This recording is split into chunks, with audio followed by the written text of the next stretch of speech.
अगले कुछ महीनों में 5 राज्यों में विधानसभा चुनाव होने वाले हैं और फिर लोकसभा चुनाव है अगले साल। उससे पहले सरकार ने केंद्रीय कर्मचारियों को तोहफा दिया है।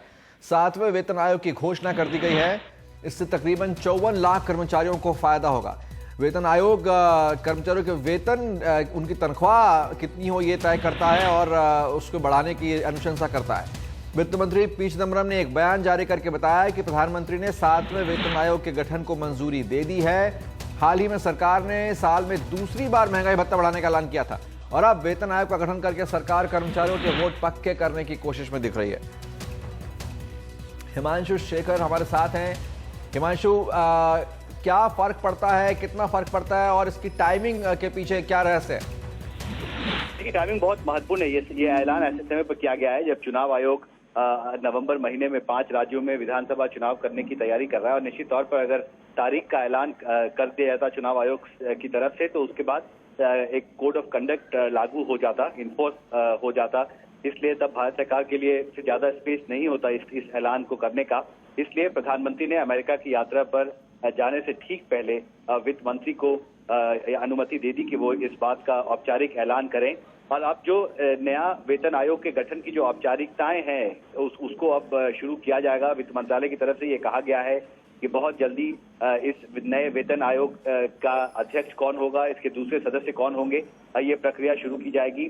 दूसरी बात, वित्त मंत्रालय की तरफ से ये भी कहा जा रहा है कि औसतन जो भी पे कमीशन रहा है अब तक पिछले 30 साल में, उसने करीब 2 साल का समय लिया है अपने सिफारिशों को पूरा करने के लिए। इसलिए अगर मान लें कि अगर सरकार अगले 1 महीने के अंदर वेतन आयोग का अध्यक्ष कौन होगा और दूसरे सदस्यों की नियुक्ति की प्रक्रिया को पूरी कर लेती है तो 2015 के अंत तक ही हमें उम्मीद करनी चाहिए कि जो नया वेतन आयोग है वो अपनी सिफारिशें पूरा करेगा।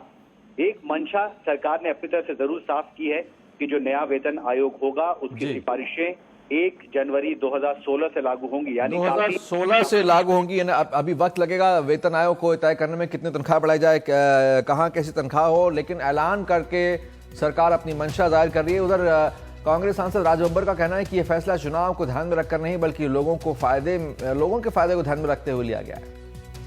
ये 7th पे कमीशन की बात में चल रही है क्योंकि इसमें एक प्रोसेस है ना, और इस प्रोसेस में से गुजरना पड़ता है। तो अगर और इसको देर किया जाएगा तो उन तमाम कर्मचारियों को उसका लाभ जो है और देर से मिलेगा। तो इससे बेहतर यह है कि जो चीज जो है जो सही वक्त पे होनी चाहिए, अभी 6ठा पे कमीशन अभी लागू हुआ है तो उसके दूसरे दिन तो नहीं हो सकता था कि it is focus on the people, not focus on the year. The focus on the people, they should get the benefit and the maximum benefit how this government, UPA government can give to the people of this country.